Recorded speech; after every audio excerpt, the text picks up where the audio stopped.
नमस्कार दोस्तों, आज के इस वीडियो में हम जानेंगे आदर्श आचार संहिता के बारे में, यानी कि मॉडल कोड ऑफ कंडक्ट।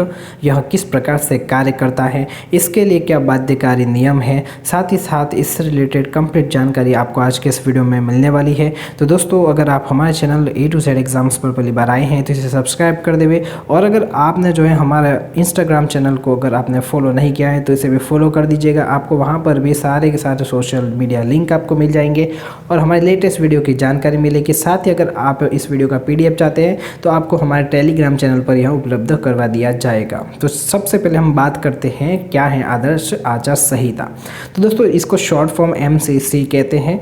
यह चुनाव से पहले राजनीतिक दलों एवं उम्मीदवारों को विनियमित करने के लिए जारी दिशा निर्देश है। यानी कि यहाँ क्या होता है कि जो चुनाव है उससे पहले किसी भी प्रकार के कोई भी कार्यों का उल्लंघन नहीं हो, उसलिए और जो है चुनाव एकदम अच्छे ढंग से किए जा सके, इसलिए यह आदर्श आचार संहिता लागू की जाती है। अब जारीकर्ता कौन होता है इसके लिए? तो चुनाव आयोग जो इलेक्शन कमीशन है वह इसे जारी करता है। नियम क्या है? मतदान दिवस, मतदान केंद्र, चुनाव घोषणा पत्र की सामग्री, जुलूस एवं सामान्य आचरण विनियमित करना इसका नियम होता है। वैधता क्या है? चुनाव आयोग चुनाव से पहले इसके लागू होने की घोषणा करता है। चुनाव से पहले यानी कि क्या करता है चुनाव आयोग?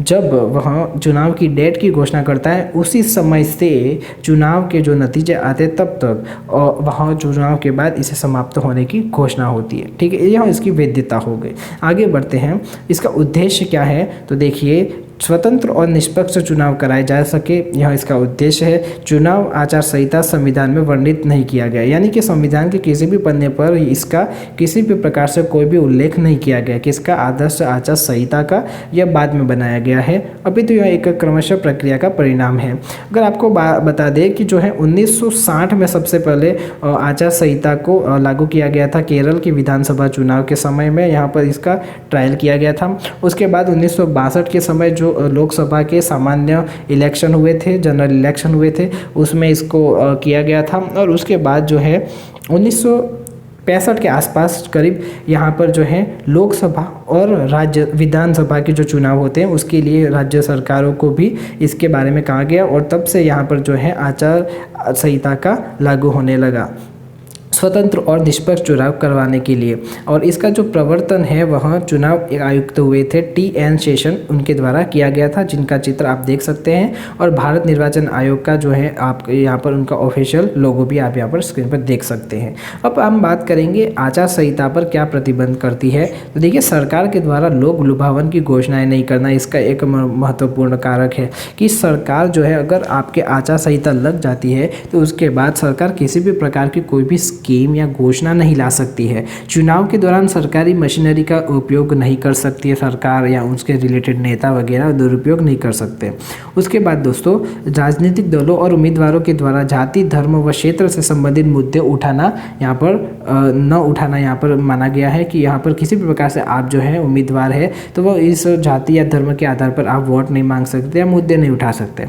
ठीक है। इसके बाद मतदान समाप्ति के लिए निर्धारित समय से पहले 48 घंटों की अवधि के दौरान सार्वजनिक जो बैठकें होती है उसके आयोजन पर भी प्रतिबंध लगा दिया गया है, और यह अवधि इलेक्शन साइलेंस कहलाती है। क्या कहलाती है? यह अवधि इलेक्शन साइलेंस कहलाती है। बहुत इंपॉर्टेंट आपके लिए रहेगा। चुनाव के जो दौरान है धन बल और बाहुबल का प्रयोग नहीं कर सकते हैं। आदर्श आचार संहिता लागू होने के बाद किसी भी व्यक्ति को धन या लोभ देना यहाँ पर गलत माना गया है। आचार संहिता लागू हो जाने के बाद किसी भी योजना को लागू नहीं कर सकते हैं, यानी कि अगर आचार संहिता लागू होती है तो आप उसके बाद से आप किसी भी प्रकार की कोई भी योजना को लागू नहीं कर सकते। सार्वजनिक धन का इस्तेमाल किसी भी विशेष राजनीतिक दल या नेता को फायदा पहुंचाने वाले काम के लिए नहीं होगा। सरकारी गाड़ी, सरकारी विमान, सरकारी बंगले का इस्तेमाल चुनाव प्रचार के लिए नहीं किया जाएगा। और किसी भी राजनीतिक दल, प्रत्याशी, राजनेता या समर्थक को रैली करने के लिए सबसे पहले पुलिस की अनुमति लेनी आवश्यक रहेगी। और किसी भी चुनावी रैली में धर्म या जाति के नाम पर वोट मांगना नहीं है, इसमें गैर कानूनी है। उसके बाद देखिए, क्या आदर्श आचार संहिता बाध्यकारी है, इसके बारे में हम थोड़ा सा जान लेते हैं। जो MCC यानी कि जो है मॉडल कोड ऑफ कंडक्ट है, तो स्वतंत्र एवं निष्पक्ष चुनाव करवाने के लिए जो है इलेक्शन कमीशन ऑफ इंडिया ने अभियान के हिस्से के रूप में विकसित किया है, और यह प्रमुख राजनीतिक दलों के बीच आम सहमति का परिणाम है। कोई वैधानिक समर्थन नहीं है। एमसीसी का अगर उल्लंघन करने वाले किसी भी व्यक्ति के खिलाफ कोई भी कार्रवाई नहीं की जा सकती। क्यों? क्योंकि यह संवैधानिक नहीं है। ठीक है, और केवल स्वैच्छिक नियम है, यह स्वेच्छा से लाया गया था और सरकारों ने ही इसको है वह लाया गया था, सरकारों के द्वारा ही, और सरकारें इसका पालन करती है। ठीक है दोस्तों, आपके लिए यहाँ पर एक प्रश्न है कि भारत में राष्ट्रीय मतदाता दिवस कब मनाया जाता है? आपको कमेंट में ऑप्शन देना है और आपको जो है हमारे इंस्टा पर और टेलीग्राम पर इसका आंसर मिल जाएगा। आप कमेंट में बताइएगा इसका आंसर। आई होप ये वीडियो आपके लिए हेल्पफुल रहा होगा। कोई भी कन्फ्यूजन हो आप हमें कमेंट करके जरूर पूछ सकते हैं, उसका रिप्लाई हम आपको देंगे। चैनल पर नए हैं, पहली बार आए तो इसे सब्सक्राइब कर दीजिएगा। बहुत बहुत धन्यवाद। जय हिंद, वंदे मातरम।